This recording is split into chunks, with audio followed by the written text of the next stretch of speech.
미국에서 목회할 때 그때는 새가족이나 혹은 방문자가 오면 예배 끝난 다음에 꼭 만났습니다.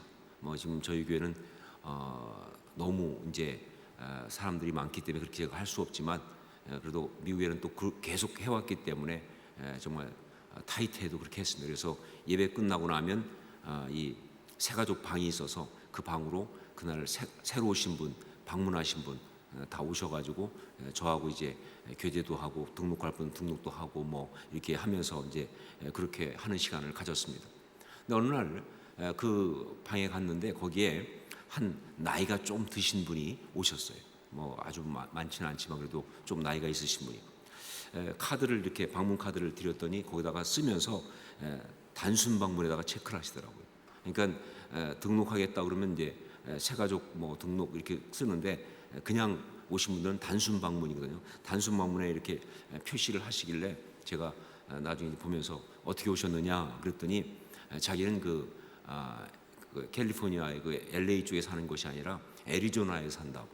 애리조나에 사는데 그 애리조나 투싼이라는 곳에 사는데 거기서 LA에 이제 사업 때문에 이렇게 가끔씩 온대요.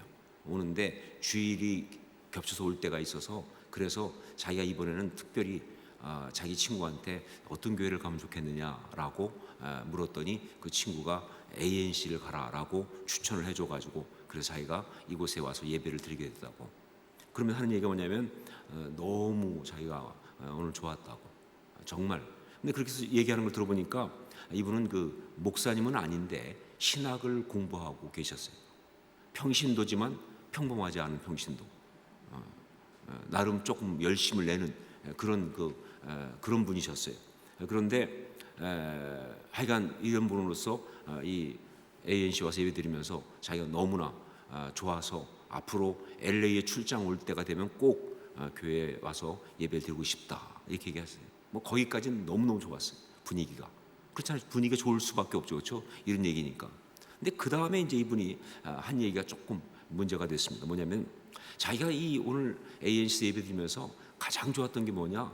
예배 시간에 사도신경을 안 하는 것이 너무 좋다는 거예요. ANC는 예배 시간에 사도신경을 안 하거든요. 우리도 안 했었으니까. 그런데 자기가 제일 좋은 게 예배 시간에 사도신경을 안 하는 게 너무 좋다. 그러면서 이제 하는 얘기가 사도신경이 왜 잘못되었는지를 그 짧은 시간에 쫙 막 펼치기 시작하시더라고요. 그래가면서 이런 얘기 저런 얘기 나름대로 그쪽에 꽤 연구가 깊은 그런 분이었어요. 근데 물론 그건 잘못된 겁니다. 그러니까 제대로 된 연구가 아니라 치우친 관점이에요. 다 알고 있죠, 저도요. 그런 것들은. 그리고 거의 막 음모론에 가까운 어떤 그런 이야기들이 많이 있는데 그런 이단 쪽에서 나온 이론들이 많거든요. 거기에 좀 빠져 있는 것 같아서. 그래가지고 막 그 짧은 시간에 말씀하시는데 제가 원래 그 성격이 남이 말할 때 자르거나 그런 성격이 아닙니다. 제가 생각보다 굉장히 그거 마음이 약해가지고 못 잘라요. 그런데 그날은 시간이 일단 없었고 다음 예배 들어가야 되는데 너무 이분이 사도신경에 왜 문제가 있냐를 강의하시니까 시간이 없었고 또 한 가지 뭐냐면 이걸 그냥 듣고 있으면 그분의 말에 제가 동의하는 것처럼 비춰질까 봐. 그래서 제가 중간에 잘라가지고 저는요 사도신경이 잘못되었다고 생각해서 예배 시간에 하지 않는 것이 아닙니다.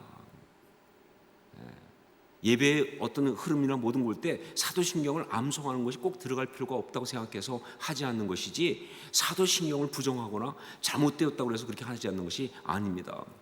오히려 저는 사도신경의 그 신앙 고백을 전적으로 동의하고 개인적으로는 정말 그것이 성경적이라고 생각합니다. 물론 몇몇 표현에 문제가 있는 거 알고 있습니다. 그리고 논란이 있는 거 알고 있지만 그러나 그것은 해석의 문제고 정말 제대로 해석한다고 한다면 사도신경은 정말 성경적인 그런 신앙 고백인 것이 분명합니다 라고 딱 얘기했더니 그 순간 유명한 갑분싸 갑자기 분위기가 싸늘해지면서 그러면서 그냥 정말 좀 어색해졌지만 말하지 않을 수가 없었어요. 너무나 중요한 거니까. 물론 그분은 그 뒤에 두 번 다시 ANC 온 적이 없었다.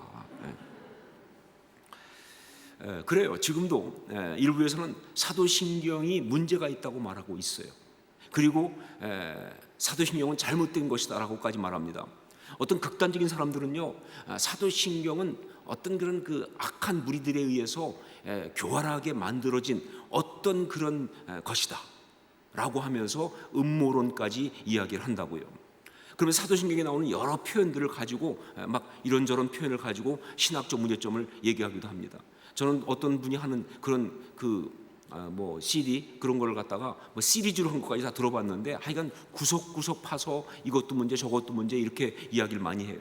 뭐 그 중에서 몇 가지 예를 든다면, 여러분들이 이제 감을 잡으려면 예를 들어야 되니까, 지난 시간 나누었던 동정녀 마리아에게 나시고 이런 겁니다.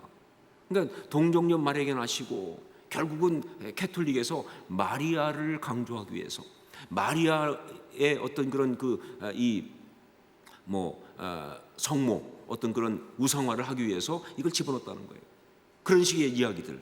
그 다음에 또 많이 얘기하는 게 거룩한 공교회와 라는 부분이 있죠. 거룩한 공교회를 믿는다. 근데 그 거룩한 공교회 중에 특별히 그 공교회라는 말, 이 공교회라는 말은 결국은 뭐냐? 카톨릭 철치를 말하거든요. 공이란 말이 카톨릭이에요. 그 다음에 이제 교회는 이글레시아 혹은 그런 말을 쓰지만 라틴어는, 근데 그래서 카톨릭을 얘기하지 않느냐. 결국 이게 카톨릭에서 이 모든 사람을 장악하려고 만든 어떤 의도적인 그런 것이다라고 이렇게 주장하는 그런 얘기들, 이런 것들입니다. 지금 여러분이 들으면서 순간 고개를 끄덕인 사람 빨리 취소하세요. 맞다는 게 아니에요. 나중에 설명하겠지만 카톨릭이 그 카톨릭이 아니다. 그런데 하여간 그런 것 가지고 막 얘기하니까 언뜻 들으면 진짜 고개가 끄덕일 수 있는 그런 것이에요. 이런 외에도 말이죠, 그 신학적인 논란이 되는 표현들이 사실은 꽤 있습니다. 그런 것들을 다 끄집어 가지고, 그래서 이런 걸 볼 때 사도신경은 잘못된 것이다, 문제가 있다라고 주장하는 그런 사람들이 있어요. 자, 그런데 여러분, 제가 말씀드렸던 것처럼 이것은 왜곡된 관점에서 바라본 잘못된 해석일 뿐이에요. 진짜 문제가 있는 것이 아니라 해석을 잘못하고 있는 거예요. 본래 의미를 제대로 보면 말이죠, 사도신경은 잘못된 신앙 고백이 아니라 아주 성경적인 신앙 고백입니다. 그런 어떤 문제가 있는 것이 아니라는 것이죠. 자, 그런데 사도신경에 보면요, 이런 식으로 어떤 논란이 되는 그런 것 가운데 이런 부정적인 의도 혹은 신학적 해석에 있어서 우리 머리를 아프게 하는 어떤 그런 복잡한 그런 논란만 있는 것이 아니라, 또 그런 것은 아닌데 아주 합리적인 의구심을 자아내는 그런 논란거리도 있습니다. 어떤 부분은, 그러니까 이게 사도신경을 부정하려고 하는 의도에서 나온 논란, 혹은 신학적으로 복잡해서 정신이 없는 그런 것이 아닌데 합리적으로 의구심을 자아낼 수밖에 없는 그런 부분이 있다는 거예요. 그게 바로 뭐냐? 그게 바로 오늘 우리가 다루려고 하는 본디오 빌라도에게 고난을 받아라는 부분입니다. 이건 신학적으로 논쟁이 되는 건 아니에요. 어떤 이것은 그 사도신경을 부정하려는 사람들에 의해서 막 나오는 어떤 그 부정적 의도로 인용되지는 않습니다. 그런데 모든 사람이 이 부분에서는 좀 의아심을 가져요. 본디오 빌라도에게 고난을 받아. 어떤 부분에 어떤 의아심이냐? 두 가지의 의문을 갖습니다. 하나가 뭐냐면, 왜 굳이 본디오 빌라도라는 이름을 언급했을까라는 겁니다. 왜 사도신경 이 짧은 걸 하면서 굳이 본디오 빌라도라고 하는 이름을 언급했을까 하는 거예요. 그것도 그냥 실명을 얘기하면서, 그것도 뭐예요? 그야말로 풀네임을, 그냥 빌라도도 아니고 본디오까지 붙여가지고. 그러니까 그 사람에 대해서 정확하게 말할 때 쓰는 거거든요. 예수라는 것보다 그 당시 볼 때 더 정확히 말하면 나사렛 예수 이렇게 말하잖아요, 그렇죠? 똑같은 거예요. 폰티어스라고 하는 지역에 나온 빌라도 정확하게 그 사람에 대해 얘기하려고 풀네임까지 언급하면서 이름을 얘기하는 이유가 뭐냐는 거예요. 아무래도 꼭 그럴 필요가 없어 보이는데, 이런 의문이 첫 번째 들 수 있습니다. 여러분은 전혀 의문이 안 드시는 것 같은데 들으셔야 돼요. 들을 수 있는 거예요. 왜 꼭 본디오 빌라도의 이름을 이렇게 굳이 언급했느냐. 그리고 또 한 가지, 두 번째 여기서 나올 수 있는 의문이 뭐냐면요, 성경을 볼 때 엄밀히 말하면 예수님이 빌라도에게 고난당하신 것이 아니지 않느냐 하는 거예요. 여러분, 예수님이 빌라도에게 고난받으셨습니까? 성경적으로 볼 때 빌라도가 예수님을 갖다가 핍박했습니까? 정확히 말하면 물론 아니라고 말은 못하죠. 하지만 여러분, 성경을 본다면 오히려 유대인 대제사장과 종교인들한테 고난당하신 것이지, 빌라도가 직접적으로 그 고난을 준 책임이 있는 것은 아니지 않느냐라고 하는. 만약 그런 거로 간다면 당연히 유대인 대제사장에게 고난받고 빌라도도 함께 받고 이렇게 나가야지, 왜 그것들은 얘기 안 하고 빌라도에게만 고난받았다고 말하느냐 그 말이에요. 정말 듣는 빌라도가 괜히 억울하지 않겠어요? 그렇지 않습니까? 여러분, 더군다나 복음서를 보세요. 어떻게 되어 있습니까? 빌라도는요, 그 상황에서 예수님을 놓아주려고 굉장히 애를 썼습니다. 그렇잖아요. 굉장히 애를 많이 썼어요. 특히 마태복음 가보면요, 뭐까지 나오느냐, 빌라도의 아내가 예수님을 갖다가 상관하지 말라고 이렇게 쪽지까지 이렇게 적어 보내면서 거기서 무슨 말까지 쓰냐면 그 옳은 사람이라는 표현을 써요. 옳은 사람. 그 예수님을 옳은 사람이라고 말할 정도로 그렇게 얘기한 사람이에요. 그래서 전승에 따르면 빌라도의 부인이 이름이 클라우디아입니다. 클라우디아. 영어식 표현은 클라우디아죠. 근데 이 클라우디아인데 이 여인이 나중에 예수를 믿게 되고, 그리고 심지어 이 이집트 콥트 쪽에서 가면 거의 그러니까 성인의 반열까지 올라간 그런 사람이었다는 전설까지 있어요. 믿거나 말거나 확인이 안 됐지만 그 정도로 이 전승이 있을 만큼 그런 얘기가 마태복음 나오는 거예요. 그리고 빌라도가 그 부인 말을 들어서 그런지 모르겠지만 들었겠죠. 부인 이기는 남자는 없으니까. 그런지 모르겠지만 어디까지 갑니까? 나중에 손을 씻으면서 말이죠. 손을 씻으면서 이렇게 말합니다. 마태복음 27장 24절 보니까 이 사람의 피에 대하여 나는 무죄하니 너희가 당하라. 이 사람의 피에 대하여 나는 무죄하니 너희가 당하라. 무슨 얘기예요? 빌라도는 책임이 없다고 성경이 말을 하고 있다는 거예요. 유대인 대제사장과 그다음에 종교 지도자들이 책임지는 거지, 빌라도는 나는 무죄하다고까지 말한 이야기를 그걸 갖다가 이 성경이 소개할 정도로 그렇게 나오기 때문에 굳이 빌라도에게 예수님께서 고난을 받았다는 것은 이건 조금 잘못된 거 아니냐 하는 생각을 할 수 있게 된다 그 말이죠. 그렇죠? 이게 두 번째 질문인 거예요. 자, 이런 질문은요, 이런 의문은 대단히 합리적인 그런 질문인데 여기에 대해서 우리는 어떻게 답을 해야 하는가? 이런 질문이 들을 때 그러면 이거에 대해서 어떻게 답을 해줘야 되는가? 이 질문에 답하기 위해서 우리가 먼저 알아야 될 것이 하나 있습니다. 뭐냐면요, 사도신경에 이 본디오 빌라도에게 고난을 받아 라고 하는 이 표현은요, 절대로 본디오 빌라도라는 개인에 대하여 말하는 것이 아니다라는 사실입니다. 본디오 빌라도에게 고난을 받아 이 표현은요, 이 고백은 절대 본디오 빌라도 개인에 대하여 말하는 것이 아니라고 하는 거예요. 제가 이 자료를 쭉 찾아보니까 어떤 한 목사님이 이 사도신경에 대해서 이렇게 나름 연구를 많이 해가지고 올려놓은 곳이 있더라고요. 그래서 그 자료를 쭉 찾아보는데 열심히 하셨어요. 그런데 그 중에 좀 제가 볼 때 좀 문제가 될 수 있는 게 뭐냐면, 이분은 이제 사도신경 쭉 얘기하면서 그런 거예요. 사도신경에 이름이 두 개가 나온다는 거예요. 사람 이름이. 그렇죠. 사도신경에 사람 이름 두 개가. 예수님 말고 두 개가 나와요. 하나가 뭐예요? 마리아. 또 하나가 뭐예요? 빌라도. 이렇게 둘이 나오는 거예요. 근데 이 마리아와 그 다음 번 나오는 이 빌라도는 정말로 대단하게 서로 대조적이다. 이분이 참 연구를 꽤 하신 거예요.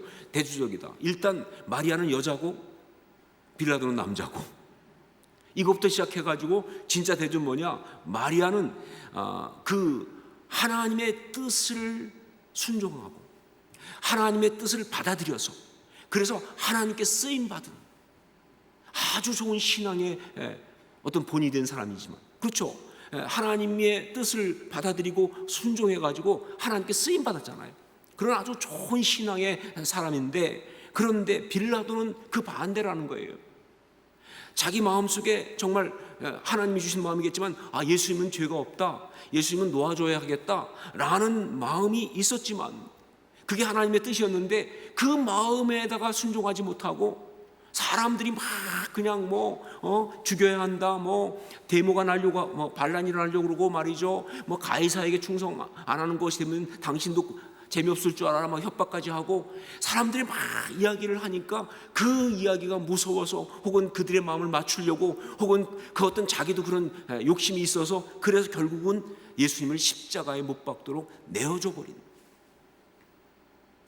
즉 그렇게 됨으로써 불순종한 하나님의 마음의 말씀에 불순종하고 결국은 마귀에게 이용당하는 존재가 된 사람이기 때문에 마리아하고는 정반대다 라고 그렇게 쓰셨더라고요. 제가 볼 때는 말이 됩니다. 그리고 틀린 말은 아니에요. 하지만 사도신경을 강야한다는 입장에서는 잘못 본 것이다. 그 자체가 틀린 건 아니지만 사도신경에서 그렇게 나오는 이 마리아나 빌라도의 이 이름을 가지고 하는 이 부분을 강의하는 거 볼 때는 그건 잘못 본 것이다. 여러분, 제가 지난 시간에 말씀드렸던 것처럼 동정녀 마리아에게서 나시고라고 하는 이 부분은요, 절대로 마리아를 돋보이게 하는 말씀이 아니에요. 캐톨릭은 자꾸 그걸 가지고 마리아를 갖다가 내세우지만 전혀 아닙니다. 마리아를 돋보이게 하려고 그렇게 한 고백이 아니에요. 여러분, 사도신경은요 결코 사람 누구를 신앙의 모델로 그렇게 올리지 않습니다. 아무리 훌륭한 사람도요 그 사람이 우리의 모델일 수 없어요.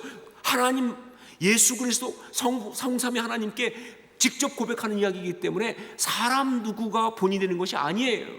그렇기 때문에 동정녀 마리아에게서 나시고는 마리아의 신앙을 본받아 이게 아니라니까요. 동일하게 본디오 빌라도에게서 빌라도에게 고난을 받아도 절대로 빌라도에 대한 이야기가 아니다.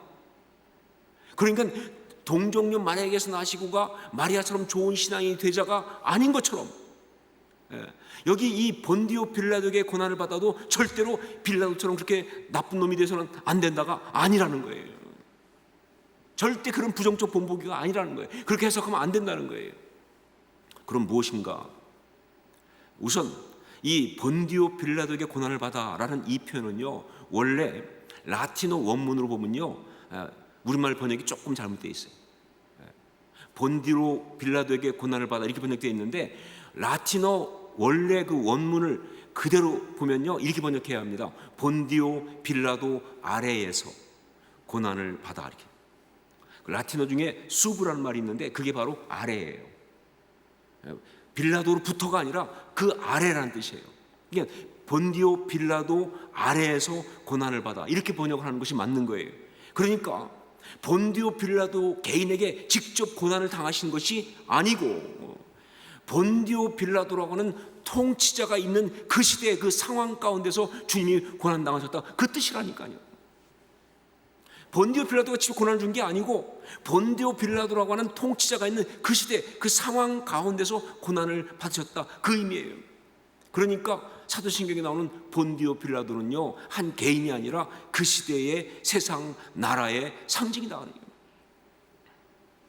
본디오 빌라도는요 그 개인이 아니라 그 시대의 세상 나라의 상징이다. 마치 로마 제국을 말할 때 가이사라고 말하는 것 똑같이 그런 상징일 뿐이에요.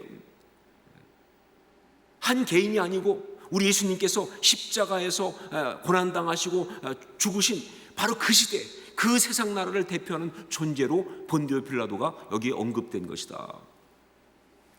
자, 그렇다면 나는 우리 주 예수 그리스도께서 본디오 빌라도에게 고난을 받아 십자가에 못 박혀 죽으셨음을 믿습니다 라는 게 이게 네 번째 고백이거든요. 나는 우리 주 예수 그리스도께서 본디오 빌라도에게 고난을 받아 십자가에 못 박혀 죽으셨음을 믿습니다 라고 하는 이 사도신경의 네 번째 신앙 고백은 뭘 말하고 있느냐는 거예요. 그렇게 고백할 때 바로 그때 어떤 영적 의미가 그 가운데 있느냐, 그렇게 고백하면서 어떤 영적 역사를 경험하고 있는가, 우리는 거기서 어떤 은혜를 받아야 하는가 하는 거예요. 이것이 중요한 것이죠. 그렇다면 여러분 이것은 정말 중요한 두 가지의 영적 의미, 영적 역사를 이루는 그런 고백이라고 볼 수가 있어요. 이 고백을 할 때 두 가지의 중요한 영적 의미가 있어요. 영적인 어떤 역사가 일어나는 거예요. 그리고 이 두 가지는 바로 지금도 이 사도신경을 고백하는 모든 사람 가운데 반드시 있어야 되는 너무나 중요한 영적인 역사 두 가지다 하는 것이죠. 첫 번째가 뭔가? 이 고백은 바로 이런 의미를 갖고 있습니다. 우리 주 예수 그리스도의 고난의 십자가는 실제입니다. 우리 주 예수 그리스도의 고난의 십자가는 실제입니다. 여러분, 본디오 빌라도는요, 주후 26년부터 36년까지 10년 동안 유대 지방을 다스렸던 총독입니다. 이건 역사적 기록이에요. 정확히 나와 있습니다. 본디오 빌라도는요, 주후 26년부터 36년까지 사이에 유대 총독을 지냈던 그런 사람이에요. 그렇기 때문에 그는요, 그 기간 중에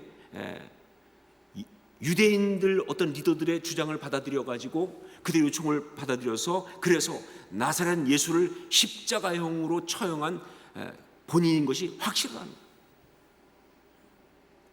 분명히 그가 예수님을 십자가형에 처한 것은 역사적 사실이에요. 바로 그래서 사도신경에서는 굳이 본디오 빌라도에게 고난을 받아 십자가에 못 박혀 죽으시고라고 고백을 하고 있는 거예요.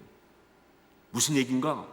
바로 우리 주 예수 그리스도의 십자가는 이 세상 역사 속에 분명히 있었던 일이라는 거예요. 이 일은 어떤 전설도 아니고 어떤 그런 추상적 개념도 아니고 분명 역사 속에 확실하게 있었던 바로 그런 것이라는 것을 믿음으로 고백하고 있는 거예요. 그 고백을 하고 있는 거예요. 여러분, 지금 우리는 별로 관심이 없지만 그리고 뭐 지금은 직접적으로 우리한테 해가 없으니까 하지만 초대교회 당시부터 한동안 한 3세기까지 정말 심각하게 피해를 끼친, 특히 이 사도신경이 고백되고 만들어질 때 초창기에 가장 심각하게 영향을 준 이단이 하나 있었습니다. 그 이단이 바로 영지주의라는 이단입니다. 영지주의. 이 헬라어로는 그노시스라고 말을 하고 혹은 그런 주의자들 갖다가 그노시즘이라고 말합니다. 영어로는 나스티시즘이라고 하는 말을 쓰죠, 그렇죠? 주의가 묵음이니까 나스티시즘. 이 이단, 이 영지주의, 이게 좀 복잡해요. 그렇지만 좀 쉽게 얘기해 볼 테니까 이걸 다 하려면 여러분 좀 피곤할 거예요. 그래서 쉽게 얘기한다면 이런 겁니다. 일단 이 사람들은 영은 거룩하고 육은 악하다는 이원론에 빠져 있어요.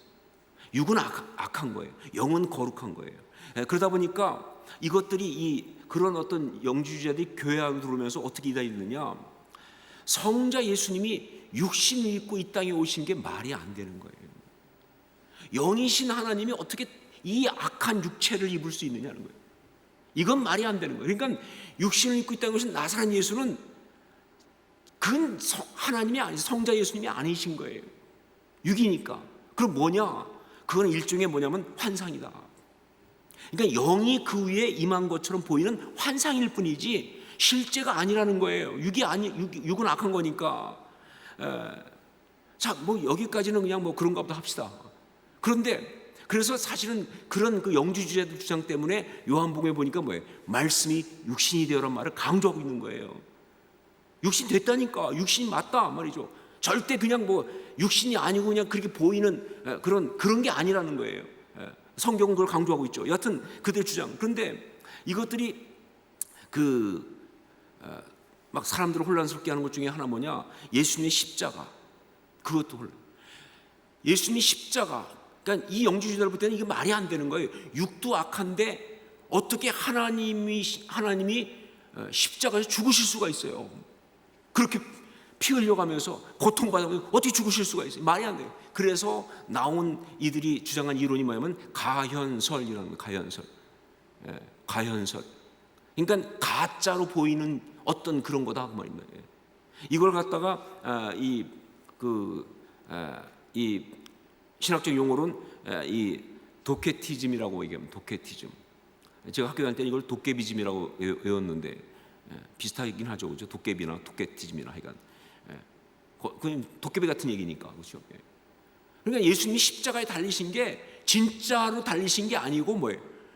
그렇게 보이는 거예요, 그냥 현상만 보이는 거예요. 그러면서 십자가는 바로 그렇게 된 일종의 어떤 그런 영적인 그런 것이다라고 환상뿐이었을 것이라고 이야기하는 게 바로 이 영지주의자들 얘기예요. 그러니까 이 영지주의자들한테는 어떠냐? 구원이 뭐냐라고 할 때 구원은 영적으로 깨달아 아는, 그게 그노시스니까 영적으로 깨달아 아는 게 구원이에요. 그래서 영지주의자들이죠, 그렇죠? 믿음으로 실제 역사가 일어나는 게 아니라는 겁니다. 그냥 영적으로 깨달아 안다는 거예요. 그러다 보니까 말이죠, 어떤 그런 역사는 뭐냐? 육의 세계를 초월한 영적인 역사를 이루는 것뿐이다. 지금 나는 굉장히 배가 고파요. 난 지금 힘들어요. 그런데 영지주의자의 구원은 뭐냐? 배고픈 것이 채워지거나 이 몸이 힘을 얻는 것이 아니라 이건 그대로 있는 상태, 영적으로 어떤 그런 초월적 어떤 그런 그 깨달음, 그런 거로 가는 거를 통해서 이 육의 고통과 아픔들을 잊어버리게 하는, 혹은 떠나게 하는 그런 식의 이야기를 하고 있는 거예요. 조금 더 설명하면 여러분이 지금 쓰러질 것 같아서 여기까지만. 정말 제가 볼 때는요, 거의 뭐하고 비슷하냐면요, 불교하고도 비슷해요. 불교의 뭐예요? 득도 혹은 대호각성, 그거하고 똑같은 거예요. 그러니까 그렇잖아요. 완전 현실 도피예요. 다 그냥 상황을 다 도피하는 거예요. 그러면서 그냥 어떤 그런 이 설명할 수 없는, 가보지도 않은 그런 곳의 어떤 영적인 일, 그런 쪽의 깨달음으로 된다. 그래서 고통도 이기고 어려움도 이기고 다 이긴다는 식으로 그렇게 나가는 그런 것이 바로 이 영지주의자들의 문제가 되는 것이죠. 여러분, 이게 왜 문제가 되느냐? 이게 진리냐 아니냐, 이것도 문제지만 진리가 아니니까. 그러나 정말 문제가 되는 건 뭐냐면요, 결국 현실적인 고난과 어려움에 대하여 어떤 해결도 주고 있지 못하다는 거예요. 일종의 현실 도피예요. 상황을 그냥 무시하는 것뿐이에요. 요즘 많이 쓰는 말대로 유체 이탈 화법에 불과하다. 이건 그냥 말장난이에요. 정확히 말하면요. 실제 지금 있는 어떤 것에 대해서 아무것도 주지 못하는 그런 식의 어떤 일종의 말장난 같은 그런 게 바로 이 영지주의자예요. 그래서 영혼은 노략질하는 거예요. 그걸 가지고. 여러분, 아닙니다. 우리 주 예수 그리스도께서 십자가에 달리신 것은요, 어떤 영적인 세계에서 일어난 초월적 역사가 아니고요, 이 세상 역사 속에서 실제로 일어난 사건이었습니다. 그렇기 때문에 이게 왜 중요하냐? 그렇기 때문에 그 우리 주님의 십자가에서의 그 고난과 그리고 죽으심은요, 바로 지금 이 우리 구체적인 이 시간과 공간 속에 있는 우리의 삶 속에 있는 그 고난과 사망의 역사를 이기는 실제적 능력이 될 수가 있는 거예요. 이게 중요한 포인트예요, 여러분. 그냥 추상 얘기하는 거 아니에요. 여러분, 믿음은 바로 그런 것이다. 제가 수없이 말하지만 믿음은 추상명사가 아닙니다. 믿으세요, 여러분? 믿음은 추상명사가 아니에요. 믿음은요, 관념적인 것도 아닙니다. 영적인 환상은 더욱도 아니고요, 너무나 분명하고 실제적인 역사예요. 그게 믿음이에요. 단지 영적인 것만이 아닌 영, 혼, 육, 전인적인 거예요. 제가 한번 어떤 분하고 있는데 막 듣다가 제가 너무 화가 나서 한번 뒤집을 뻔한 적이 있는데, 하여간 어떤 분이 참 어려움을 겪고 있는데 가서 이야기하면서 위로한답시고 그러는 거예요. 기도하라고. 그러면서 기도하면 마음은 편해질 거라고. 저는 그 뒤집을 뻔했어요. 기도가 마음만 편해지는 거예요? 기도하면 마음만 편해지는 것이 응답입니까? 지금 굉장한 고통이 내게 있어요. 어려움이 있어요. 몸이 아픕니다. 경제에 어려움이 있습니다. 정말 힘든 것이 있어요. 삶에 어떤 관계 문제가 있어요. 그런데 기도하면 그냥 그래도 그거 내 마음은 편해지는 그 정도가 응답이에요? 그게 믿음의 이야기입니까? 거기까지 불과하다면 그 신앙은 가짜죠. 아니, 그렇지 않아요. 우리가 이해할 수 없지만 역사하심으로 인해서 말이죠, 마음만 편해지는 것이 아니라 실제 그 모든 고통을 이긴다는 거예요. 그게 진짜 믿음이에요. 여러분, 믿으십니까? 예, 물론 이것이 반드시 아픈 사람은 병이 다 낫고 육적으로 무슨 경직이 어려운 사람은 딱 갑자기 막 로또가 맞고 막 돈이 쏟아지고 그런 게 아닌 건 알아요. 하나님은 그렇게 단순한 방법을 하지 않으시니까. 하지만 그렇다고 해서 전체 모든 이야기가 다 어떤 허상 혹은 뭐 초월적인 어떤 이야기, 그건 아니라는 거예요. 정말 우리가 예수 안에서 그렇게 고난 가운데 있을 때, 그때 정말 기도하면서 그러면서 십자가 능력을 체험하는 순간, 내 가슴에 그 순간 고난이 그렇게 힘들었는데 그것이 떠나가고 밀려드는 이 행복과 평강은요, 추상적인 것이 아니라 실제라는 사실이에요. 이게 맞는 거예요. 이게 중요한 거예요. 여러분, 바로 이 고백을 본디오 빌라도에게 고난을 받아 십자가에 못 박혀 죽으시고 라는 신앙 고백을 하면서 하고 있는 거예요. 사도신경에 본디오 빌라도에게 고난을 받아 십자가에 못 박혀 죽으시고 라는 고백을 하면서 이 십자가의 역사는 실제 이 땅 가운데 있었던 역사고, 그러니까 지금 내 삶 속에서도 동일하게 실제적으로 역사하실 줄 믿습니다 라는 믿음을 고백하고 있는 거예요. 그걸 경험하고 있는 것이고, 여러분, 그렇습니다. 예수 그리스도 우리 주님의 십자가, 고난의 십자가는요, 요즘 우리 젊은 세대가 잘 쓰는 표현 그대로 레알입니다. 레알. 요즘 레알이 대세예요. 영어 리얼을 갖다가 스페니시 스타일로 레알 이렇게 발음하잖아요. 레알 마드리드 때문에 그런지 모르겠지만,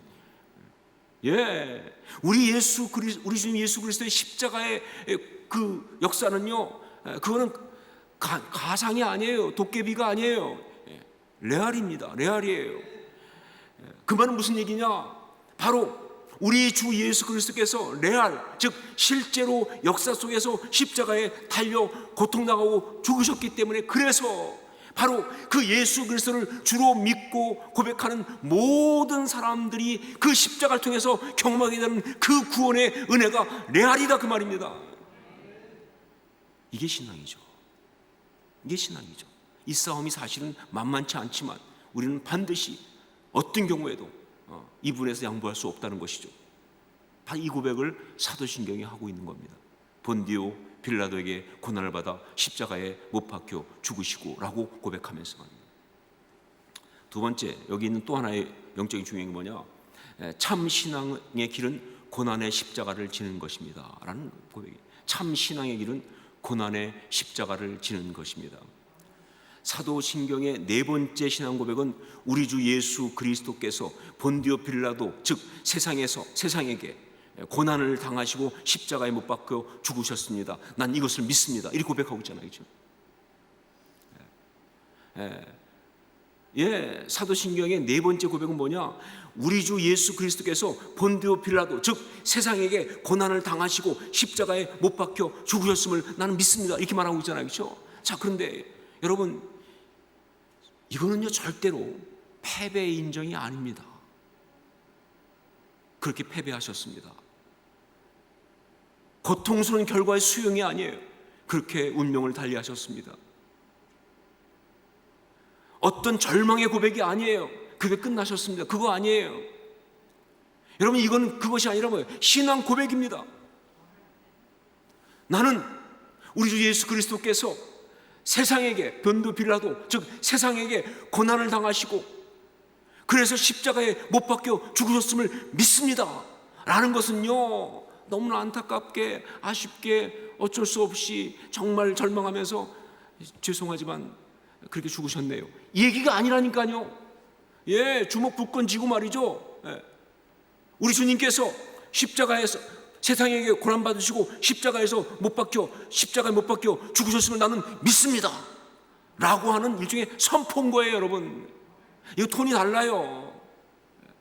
하나님 앞에, 그리고 온 세상 앞에, 마귀에게, 우리 자신에게, 다른 사람들에게 다 들으라고 말이죠. 외치는 선포예요. 왜 그러냐? 근데 도대체 왜 이걸 선포하느냐? 이게 무슨 말인가? 왜냐하면요, 바로 여기에는 너무나 중요한 영적인 진리, 그 신앙의 역사가 있기 때문에 그래요. 그게 들어있으니까 그걸 선포하고 있는 거예요. 바로 그것이 바로 뭐냐면 참 신앙은 이렇게 고난의 십자가를 지는 것이다 라는 거예요. 참 신앙은 이렇게 고난의 십자가를 지는 것이다 라는 선포예요. 그렇습니다. 우리 주 예수 그리스도께서는요, 세상 가운데서 세상에게 고난받으시고 결국은 십자가에 못 박혀 죽으셨습니다. 전능자시고 하나님이신 분이 기꺼이 그렇게 하신 거예요.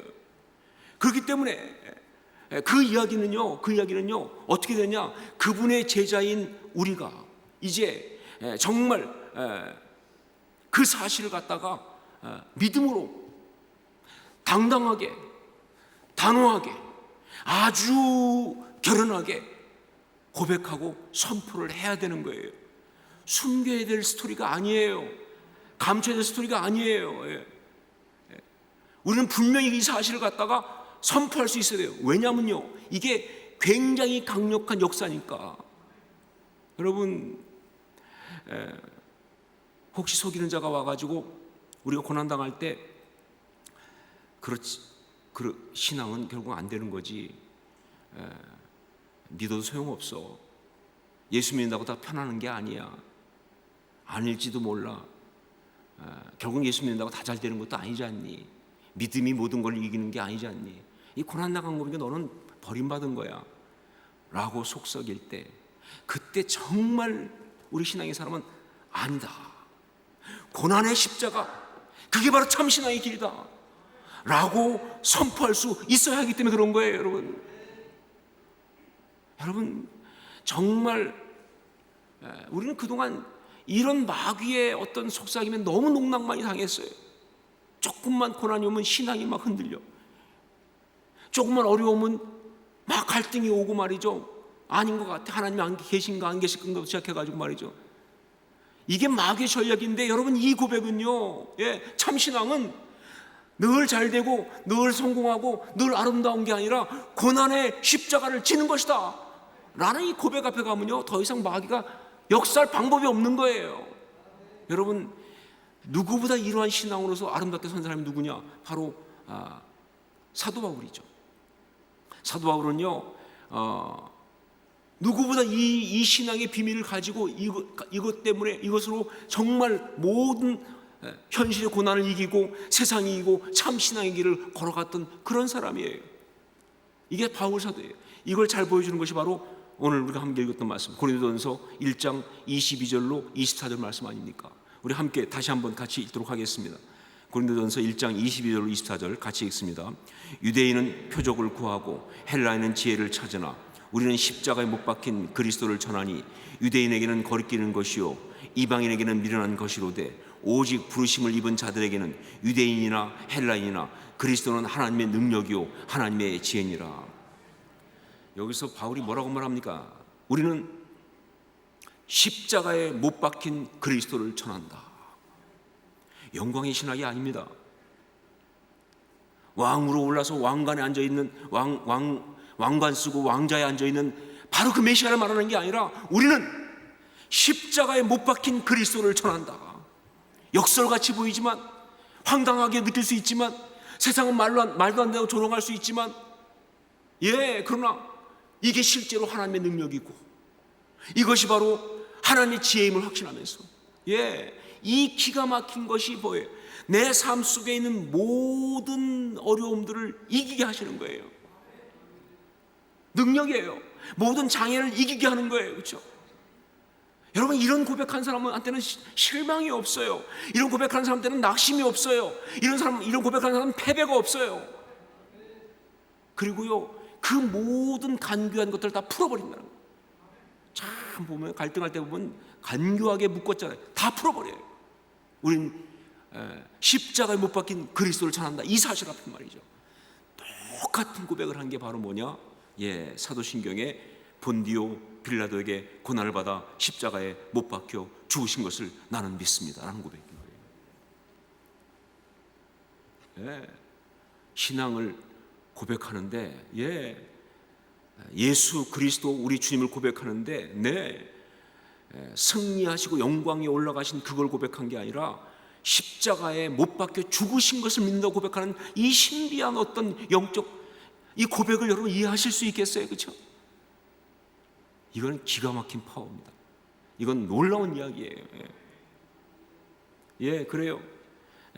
참 신앙의 일은 고난의 십자가를 지는 그것입니다.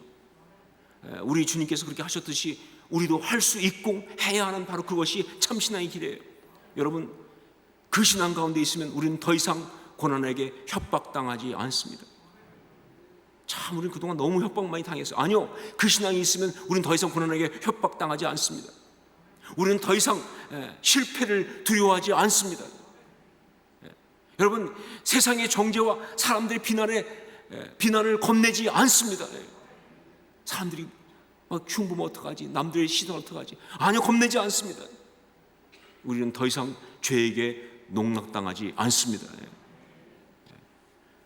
우리 주님께서 본디오 빌라도, 즉 세상에게 고난을 받아 십자가에 못 박혀 죽으셨다는 것을 신앙으로 당당하게 믿음으로 드린 자답게 그렇게 힘있게 아름답게 살 줄로 믿습니다. 이게 신앙 고백입니다. 이제 이 시간 우리 모두 함께 사도신경의 이 네 번째 고백을 다음과 같은 내용을 한번 함께 고백했으면 좋겠습니다. 나는 우리 주 예수 그리스도의 고난의 십자가를 믿습니다 라고 함께 같이 한번 다시 한번 고백하겠습니다. 우리 한 목소리로 같이 한번 고백하겠습니다. 나는 우리 주 예수 그리스도의 고난의 십자가를 믿습니다. 한 번 더 해보겠습니다. 여러분, 여기서만 하지 마시고 삶 속에서 어려움이 다가올 때, 힘들 때, 그때 이것을 한다는 것을 기억하면서 그때 동일하게 고백할 것을 믿음으로 선포하면서 한 번 더 해보도록 하겠습니다. 함께 고백합니다. 나는 우리 주 예수 그리스도의 고난의 십자가를 믿습니다. 다시 한번 합니다. 나는 우리 주 예수 그리스도의 고난의 십자가를 믿습니다. 넉넉히 승리할 줄 믿습니다. 이게 바로 신앙 고백이죠. 기도하겠습니다.